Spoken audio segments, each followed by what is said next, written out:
Welcome back to Open Your Eyes. We're moving now into our third and final segment for the morning. Like we did mention that the Belize Zoo, they've gotten a new director, but it's not a new face. It's actually somebody who we all know. And I'll tell you what, the country, we've learned to love him. We've got here with us Celso Poot, who is actually the director of the Belize Zoo. Celso, good morning. Hey, John and Marlene, good morning. Is that April? No, unfortunately, this is one of the appear in my study site. So this was actually taken on a remote sense camera, no? So it's not April. Oh, man. So you haven't named that one as yet, as much as that is in the wild. This one is in the wild, yes. This one is in the wild. Yeah. So you're at the forefront of what the country loves, of course, of what the world knows about our country. The only zoo that have got all the animals in their natural environment. How do you feel about this new post? It's a little bit overwhelmed, but I am humbled. It's a tall challenge. Sharon started something really good, and she left us a real legacy. You know, the Belize Zoo and Tropical Education Center is probably the most loved treasure by all Belizeans. This is something that I think we're now seeing third generation Belizeans passing through the gates. So this is a landmark for Belizeans. You know, we've all come. Some of us started out with April, as we were chatting out earlier, and now we had Junior Body, and now we have different animals that we've come to love over the years. No. I didn't even think about that. You know, there was the generation of April, the generation of Junior Body, and now they've moved on to next generation. But Celso, let's step back for a moment, and I do want to pay homage to Sharon for the incredible groundwork that she's laid in establishing the zoo and in ensuring that it was done in a manner that we can be proud of. So let's what has it been like for you guys there? I'm sure this appointment is this promotion is bittersweet. Right. It is. We would have much like for Sharon to see what she had cultured here in Belize. No, we have a competent staff. We have qualified staff that can take on this baton and move forward with it. So it is indeed bittersweet because recently in her TED Talk at the University of Belize, she had indicated that she was passing on the baton. And really and truly, that has been happening over the years. You know, each of us have been assuming different roles and responsibility at the zoo to the point where Sharon was only coming into the zoo to work with her animals. I mean, she have animals like Panama that she raised from that bird was a chick. And so she has a special bond with that bird.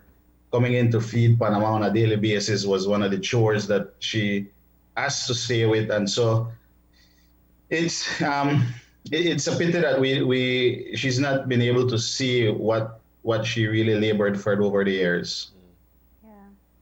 And I mean, it's probably been a very tough time as you move forward after her passing. We were talking before we went on air how internationally there have been some spectacular features on the work that she's done. What has that done in terms of kind of bringing the Belize Zoo back into the spotlight? Well, to be honest with you, the zoo is always in the spotlight because it's one of the few places people could have visited during the lockdown.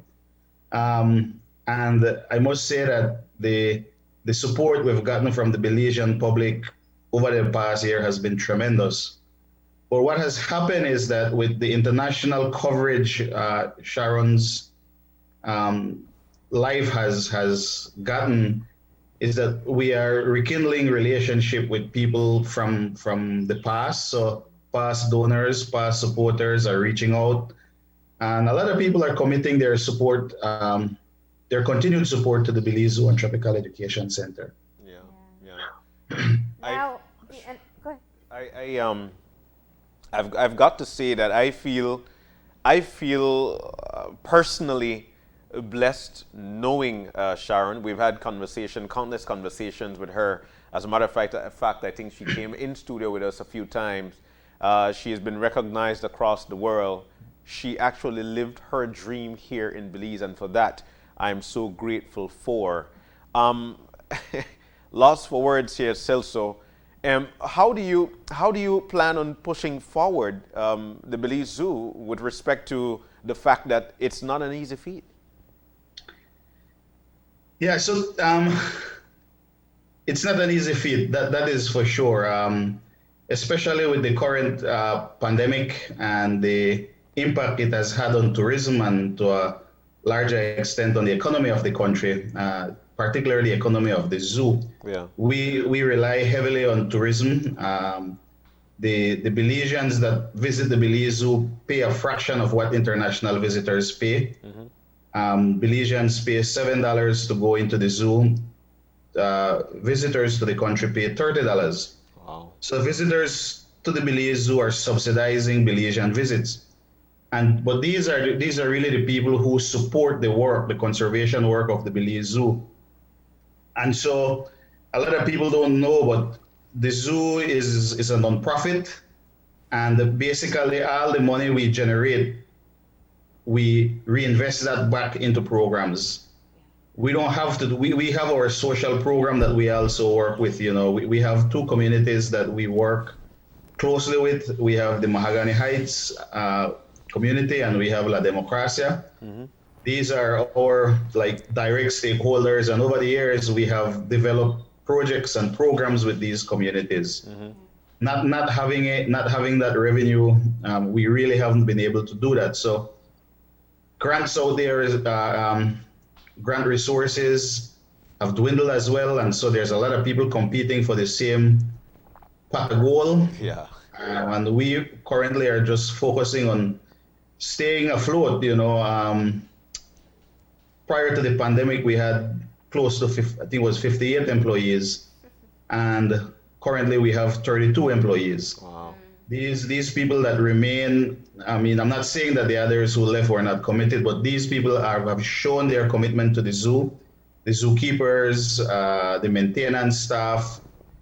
And basically what we have done is we created a shift system where every 7 days a crew come in, because we could keep everyone or we cannot afford to keep everyone. So what we did was we provide for most of the staff that are needed on a daily basis. So you get a 7-day work shift. So we're all working on reduced pay. We're all working on reduced days. But the commitment, that is really what is driving me right now, is the commitment from the staff, the commitment from the people working on the ground at the Belize Zoo and Tropical Education Center. We have some very, very committed people. We have people like Umberto Woolers, who is in charge of the animal collection. He's been at the zoo for 30 years. Wow. We have one of the staff over at the Tropical Education Center. He's been there for 27 years. We have our maintenance supervisor. He's been at the zoo. Vladimir has been at the zoo for almost 18 years.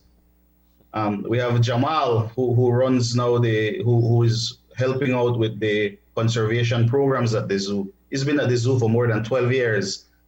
Our gift shop manager has been at the zoo for 11 years, Mrs. Gongora, and Miss Diana Pierce over at the Tropical Education Center, who's the site manager, has been there for 11 years. So we have, when we look at it, we have more than 130 years in aggregate of experience running different departments of the Belize Zoo and Tropical Education Center. So these people have shown their commitment, and I am very happy to be leading them, to be working with them and providing vision where we want to take the zoo into the future. Yeah, no doubt. It's such a tough time to take up the leadership of the zoo, looking at the challenges which we've documented over the past year. But it is something, and we were saying before that you've been a very visible part of the zoo and the work that happens there, and even with the Tapir project as well. But what excites you the most? What are you really looking forward to in terms, after you get through the survival of the pandemic phase, what's the goal that you have in mind? So the role as zoo in conservation is evolving, it's changing. I see taking the zoo to more a center for conservation science. Generally, we associate zoo with amusement parks or recreation. Mm-hmm. Thankfully, most people know the zoo as this big classroom, this big outdoor classroom, because we have provided a lot of education material throughout the years on different animals, whether it's individually, whether it's as a species, we have done that. So when you go to the zoo, you are usually left with something. You either learn about the problems tapirs are facing in the wild, or for example, what are the current threats to jaguars and what is being done to help them. And so moving the zoo towards a center of conservation science means that we need to be doing a little bit more research. Yeah. So more research is needed, for example, working on the ground, I talk with some of the hunters, and some of the hunters say, man, some of the hunting season you guys have in Belize not really correlate with when the animal and the produce. So we need to look at that. When are these animals really reproducing?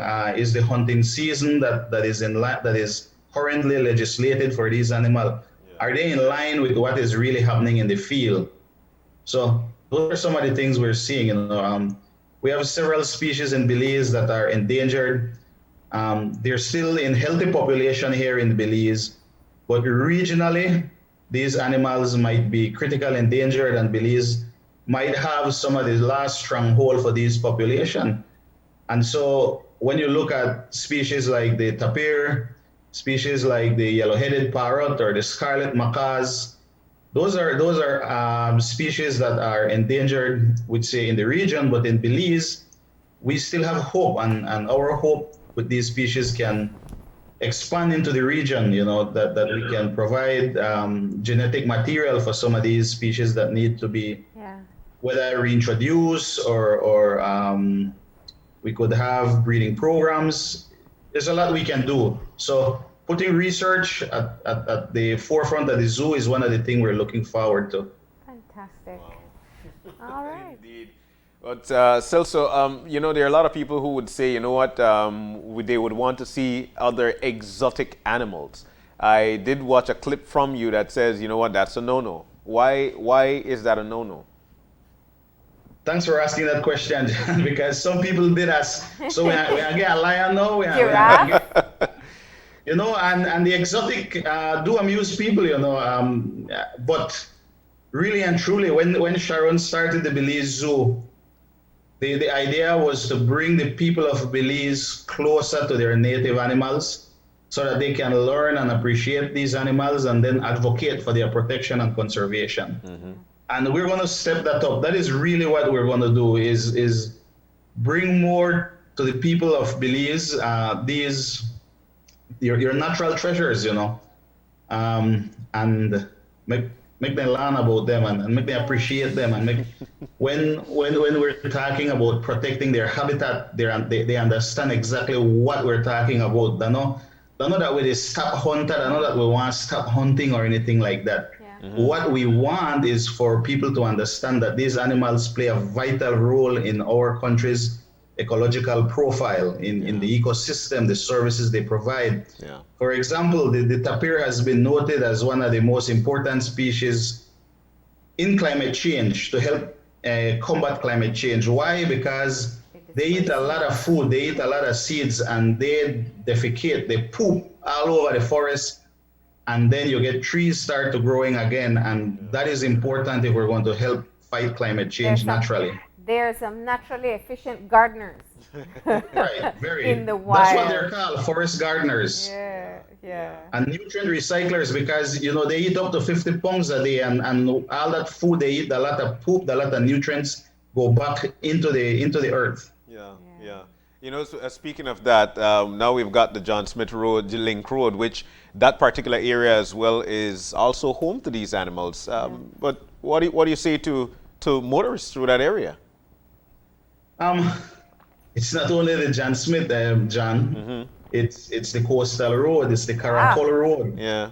All of these new roads that are being put in place or are being upgraded. Yeah. We need to make sure that we're putting in place mitigation plans for wildlife, not just tapir. Yeah. Because you have the jaguars across these roads, you have monkeys to move. So if you're putting in place these roads, for example, the Coastal Road, you're dissecting the forest there because you're opening the road. And if the monkeys, for example, the howler or the spider monkey, they're not likely to cross the road. So you're going to leave them in little small pockets of islands where we call forest fragments. So we need to make sure that these developments are taken into consideration the needs of these animals for them to successfully cross. I recall when you were talking about your tapir project, you'd made recommendations along those lines for these projects, that there could be the tunnels that could be implemented under the road so animals can pass there, or the trees that will connect above so animals can still canopy, move there. yes. Have you been able to get any sort of buy-in into these types of protection for or wildlife? Unfortunately, no, but we are presently working as a coalition, the Maya Forest Corridor Coalition. We're presently working with the developers of the Coastal Road to see that we can get some of these things in place. Yeah. I didn't just come up with those ideas. These are things that have worked. I spent some time in the US looking at this, especially in Montana, in the Yellowstone National Park, where there are effective wildlife crossing. I've spent some time in Costa Rica where they are retrofitting some of their roads, some of their culverts so that animals can cross, where they're growing trees very close to the highway, like large trees, and then they have these bridges, these aerial bridges where the monkeys and the sloths and the possums and other species can cross. So I didn't invent these things. These are what countries are doing, and they're spending millions of dollars to retrofit their highway. And we are at a point where we're developing these roads where we can save lives because we avoid accident, but we can save resources, we can save money if we put them in place before time. Yeah. So such important information there, and I'm sure now with this new position and with the work that you want to the vision that you want to execute at the zoo, it'll also give people more opportunities to learn and understand their habits and to become advocates as well. I will confess that we are thoroughly distracted by these charismatic animals on screen. Which you get to enjoy on a daily basis. Lucky you. That is what happy animals do, you know. Yeah. You can tell that they're happy. I mean, they're healthy. I want to be this one. Just hanging out. Hanging by his tail, you know. Not a worry in the world. But you're right in terms of trying to put in the proper infrastructure in place so these animals could cross from point A to point Z and continue there with their livelihood. Right. And the zoo has been expanding in what we call landscape conservation. And basically it's putting lands aside. I don't know how familiar you are with what was originally called the Central Belize Biological Corridor. Yes. Which basically connect animals moving or wildlife, for say, moving from there used to be the jaguar crossing sign too. And there used to be the signs that said you were entering the corridor and signs that said jaguar crossing. That has been really minimized, and now it's now called the Maya Forest Corridor because really it's linking the Maya Forest, and it's a very significant corridor not only for Belize but for the region as well. And the zoo is smack in the middle of this corridor. And so over the years we have been getting land, we have been acquiring land, and so in an ideal world you would hope that there would be no need for zoos and people would be able to enjoy and see their wildlife out in the wild and free ranging. And so putting aside some lands for these animals is important, and one of the mission of the zoo is to conserve wildlife and their habitat. Yeah. And so we are working towards that, and we're working with the coalition, the Maya Forest Corridor, which is a whole group of us working, not just the zoo, Yeah. to secure a future for these animals so that they can move from the north to the south of the country. They'll still have the coastal road, they'll still have the Western Highway to traverse, but it would be a lot less arduous for them to move. You know, when you lock animals in, you have a lot of problems that can happen. You know, you have genetic inbreeding. Yeah. When animals can move about, you have genetic variation, so they're less susceptible to diseases and stuff like that. That's right. You're totally right. You're totally right. So while you're at the helm, and we know that time is dwindling just like that, any new species of animals found in Belize will be placed there. I got to understand you have coyotes. Still want the new animals. Tell him you don't put just animals want in to coyote. captivity. John, I'm surprised, John. I'm surprised that you only get the animal them based on unfortunate incident, I would say. You know, sometimes they're knocked down by cars and Yeah.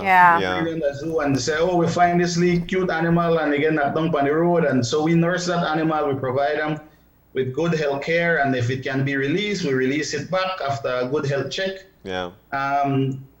For example, the Jabiru stork, Boomer, most people would remember Boomer. You know, he fell out of a nest and he had a broken wing. There's no way a bird that big can make it back into the wild with a broken wing. So the vets, they fix him up, put pins in at the wing, and he can serve as an educational ambassador at the Belize Zoo.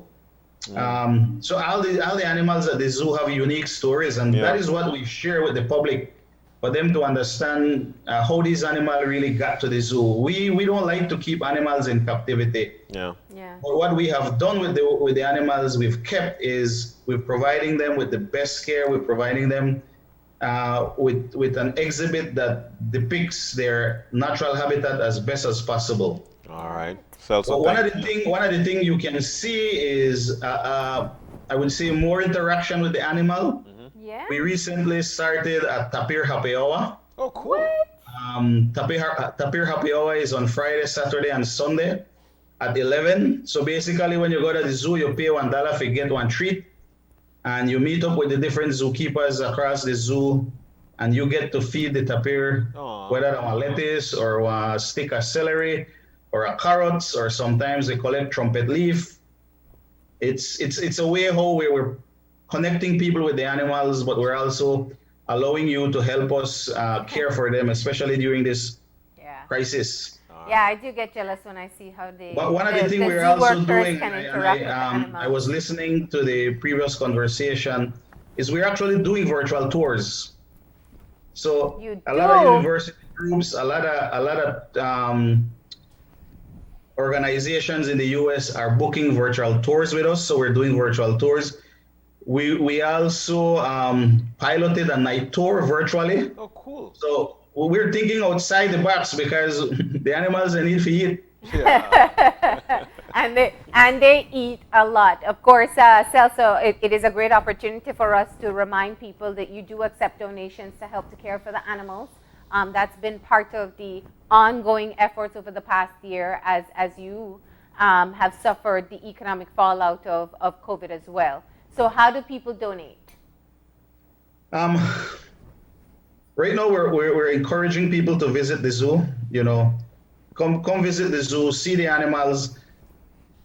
A lot of these animals are used to seeing people.